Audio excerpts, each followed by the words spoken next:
Well, the game of football is on tomorrow. Arsenal is hosting Liverpool at the Emirates Stadium that capacitated 6,704 people into that stadium that is found into North London. And Arsenal comes to this game of football with lots of injuries and a suspension of William Saliba that is really affecting them. 3 players are really doubtful. They might show up. That is Julian Timber and a player called Bukayo Saka. For Ricardo Carafiori, I think, however much Mikel Arteta came up and obviously talked about him being a variable, but it's uncertain. But I don't really buy that. I really see it as a mind game that Mikel Arteta is really playing to see to it that all goes on to as planned for his game plan in that game of Liverpool. Now, they come to this game of football when they are obviously third, and they know to it that they've gone ahead obviously put in a very good shift altogether. And let me check, by the way, is Arsenal third? Let's check and see. Okay, Aston Villa is now third with 18 points, and Arsenal is 7th, is 17th, right? And now they're really having other teams that really can take them. Chelsea, if they beat Newcastle and Arsenal loses, it will be a different story altogether, meaning that this game comes in through when Arsenal really needs to win it. And I've always gone ahead to sound this, why this game is really very important for the club of Arsenal. One, Arsenal is having a 4-point difference in between them and Liverpool, right? And Man City has also gone ahead to win today.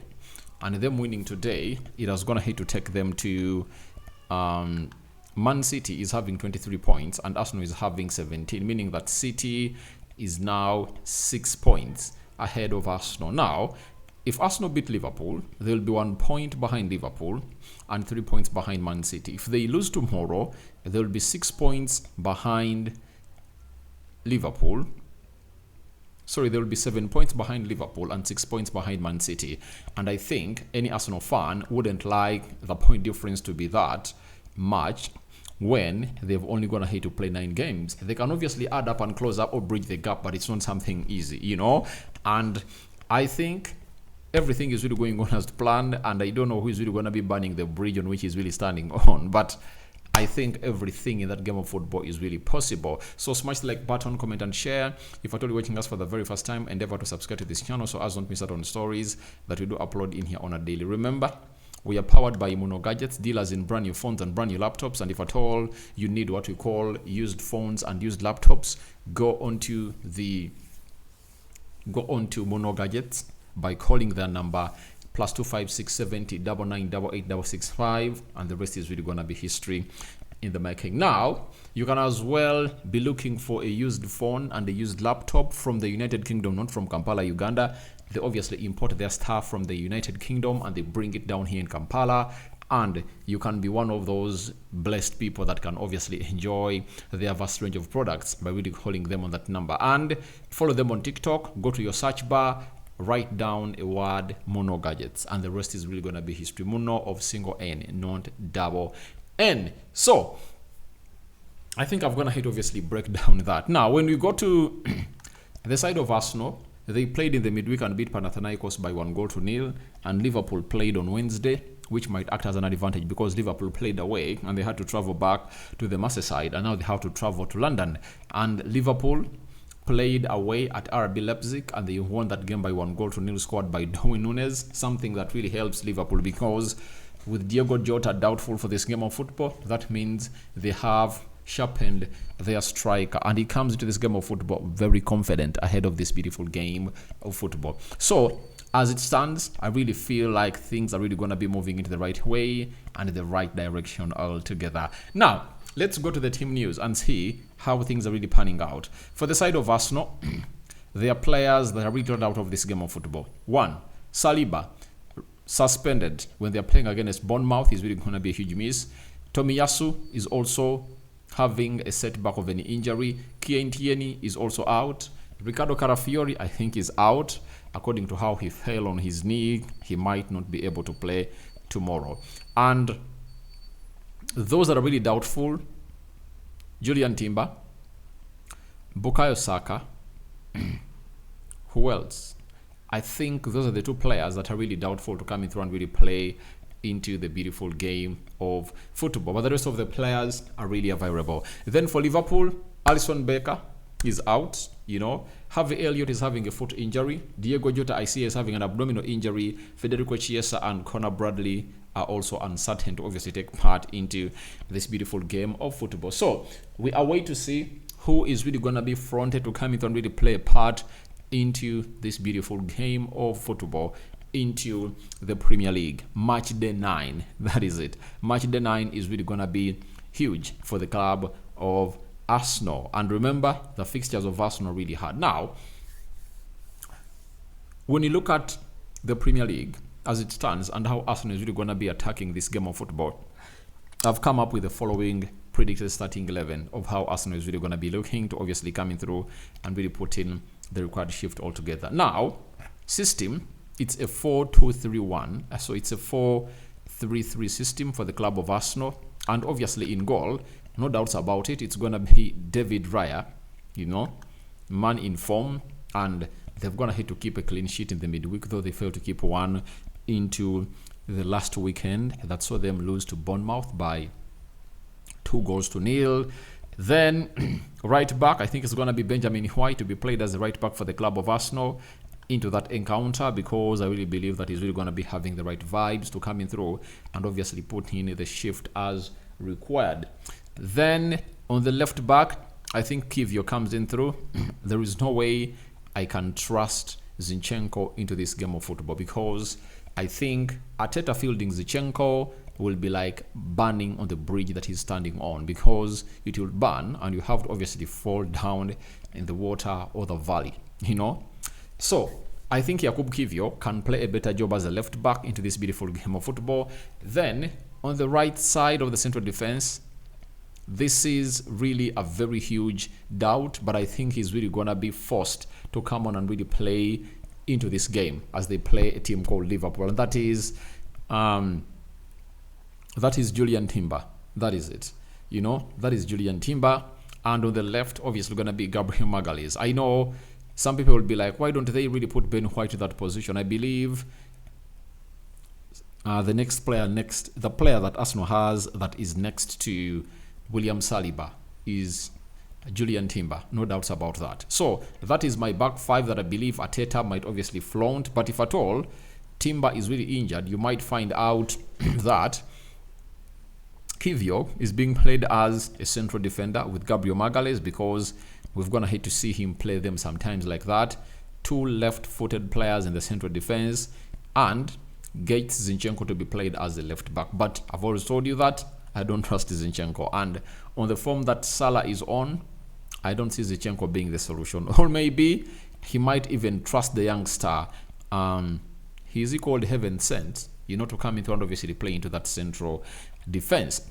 Now, in the midfield, obviously Thomas Partey is obviously going to be coming to play that midfield alongside Declan Rice to come into that game. And I think Leandro Trossard will also be given a chance to obviously come up and will play into that midfield 3. Now, when you look at that team, I think it won't be so much unchanged, but that midfield 3 has been playing very many games like that. Though recently, the manager has always gone ahead to obviously get in Mikel Merino to be played into that position of Martin Odegaard. But I think this time around, he's at Emirates and he needs to be very attack-minded and no need to play 3 central midfielders while none of those is really having an attacking mind. Now, right forward, with Saka doubtful, I believe that Raheem Sterling was given a start in the game of Bournemouth and was taken off. Then Jesus went ahead to start in the game they played in the Champions League against Panathinaikos, and I think he showed that he can play as a right forward, and I believe that he finds himself into the starting 11, in my probable starting 11. On the left, obviously, we are going to be having Martinelli to obviously come in and really feature into that game, and who's going to be leading the line? It's really going to be having Kai Havertz. Now, there are some sub games or some battles that you're going to be having to that game of football, as you see that probable starting 11. Salah is going to be taking on Jakub Kivio. I think Jakub Kivio is a little bit hard, and I think Salah will have to do something different to obviously go past him. Then Diaz goes ahead to obviously face Benjamin White. You know, Benjamin White has always gone ahead to be a victim of pace, you know, and Diaz is in the form of his life ever since he signed for Liverpool, and I think he's really getting ready. Julian Timber and Gabriel Magalhaes, they're going to be facing Darwin Núñez. You know how physical he is. He's a bully of a striker, though he's not all that clinical. But in games like this, he might come up and obviously find himself scoring and putting that ball into the back of the net. Now, that is the back four. We go to the midfield. Obviously, Partey, Rice, and Trossard will have to face it off. With what's the name of the guy? Gravenberch, McAllister, and Soboslai. And when they are playing against Chelsea, the manager showed that he's really very brave to an extent that he said, "I'm not gonna be starting McAllister, Darwin Núñez, and Luis Diaz, because they went ahead to obviously play in South America and the jet lag and so on really failed them, though later he brought them on, and especially Darwin Núñez came on at before even halftime because Diego Jota found himself injured, and that's when Tosin went ahead obviously pulled his hold him by his shoulder and went ahead and obviously fell on him to an extent that he really resulted into having an abdominal injury. So the others came on later, but I believe in a game of this magnitude, he's really going to be starting them because he's going to be playing away. So Rice, Partey, and Trossard will have to tussle it with Soboslai, McAllister, and Gravenberch. Gravenberch so far this season, I think he is the best midfielder or CDM in the league, and no one comes close to him. And in the combined 11, we are going to come out and obviously see who I put in my CDM area. Then we are having Jesus obviously be taking on Robertson. I think Jesus can beat Robertson because Jesus is unpredictable. He can really chop inside, chop outside, and he has the energy, you know. And I think all he has to do is to obviously, when he chops off those players, the end product should be great. Martinelli obviously be facing on Trent Alexander-Arnold, another battle that everyone is really waiting to watch and see whether Martinelli can really explore the weakness of Trent Alexander-Arnold. Trent Alexander-Arnold is known for being that kind of guy who always goes ahead to obviously find himself in a position of not really being very defensive, but he finds himself in a position of being good offensively, but defensively he's really not that good, right? So leading the line, Kai Havertz, obviously facing Virgil van Dijk, you know, and it's really going to be another battle for us to watch into that game of football. So that is my probable starting 11, and we are waiting to see how things pan out. For Liverpool, obviously, I've gone ahead to mention everybody that I believe is going to be starting the Liverpool 11 when I was really breaking down the battles that we anticipate to get into this beautiful game of football. Now, let's go to Google and see what the head-to-head stats are really telling us. 1, Arsenal have won their last 2 Premier League home games against Liverpool, last having such a longer run between 2004 and 2006. We all know to eat that. Last season, they beat them by 3-1, and the other season, I think Arsenal beat Liverpool by 3-2. So, all in all, we have to obviously see how Arsenal is really going to come in through and obviously find a third win in a row when they're really playing Liverpool at the Emirates. And Arsenal really has a hand because going here to obviously score very many goals. Liverpool haven't failed to score in any of their last 17 league meetings with Arsenal since a 0-0 draw in 2015. And without Saliba, with their record of conceding goals at home, you really understand that Liverpool obviously has to come up and obviously really score a goal in this game. So that means if Arsenal is to win this game of football, they have to score more than 1. Thirdly, Arsenal are unbeaten in their last 4 Premier League games against Liverpool. 2 draws, 2 wins, taking more points from these 4 games than they had in the previous 14 games. Remember, the previous 2 seasons in the Premier League that Arsenal have paid a visit to Anfield, they've gone ahead to draw 2-2 and 1-1, you know. So it shows you that Liverpool has taken 2 seasons without beating Arsenal. Fourthly, after losing to Bournemouth last time out 2-0, Arsenal faced the prospect of losing back-to-back games in the Premier League for the very first time since December 31st, 2023.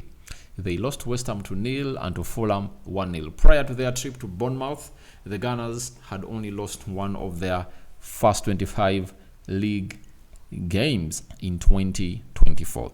Now, lastly, if Liverpool win this game, it will be their second best ever start to the Premier League season after 9 games, 24 points, currently on 21. Indeed, the only other occasion in which they've won 24 or more points at the stage of the Premier League campaign was in 2009, in 2019, 2020, when they last won the title, 25. So, if Arsenal go ahead to obviously have this, Liverpool goes ahead to have this form, it's like a trophy winning form. So we are waiting to see how that pans out. Now everyone is like, Rokani, what's your prediction? This time around, I see, before, if I was 100% sure that Julian Timber is going to be here, Saka is going to be here, the likes of Carafiori, I would have gone ahead to go for an Arsenal win. But with all those players away, I see a draw. I said draw, though an Arsenal win is really possible, but a 2-2 draw is what I'm really thinking of onto this beautiful channel of ours. So guys, thank you very much for watching through. Rokani David remains my name. Go into the comment section and tell me your thoughts about this beautiful game of football, Arsenal versus Liverpool. So I'm out. See you later. And this is the Rokani Media Football, and I'm gonna obviously break down everything as I think it's really gonna be like. So I'm now calling for your reactions into the comment section below. Rokani David is my name. Bye bye. El Clasico is up next. I'm coming with the match day live to tell you who is gonna hit to start, who is non-starting into that encounter.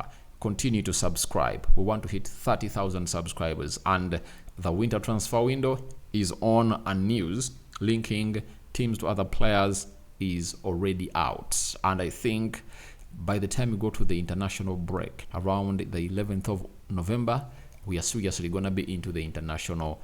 We are seriously going to be into that winter transfer window news as we head to January. Bye-bye.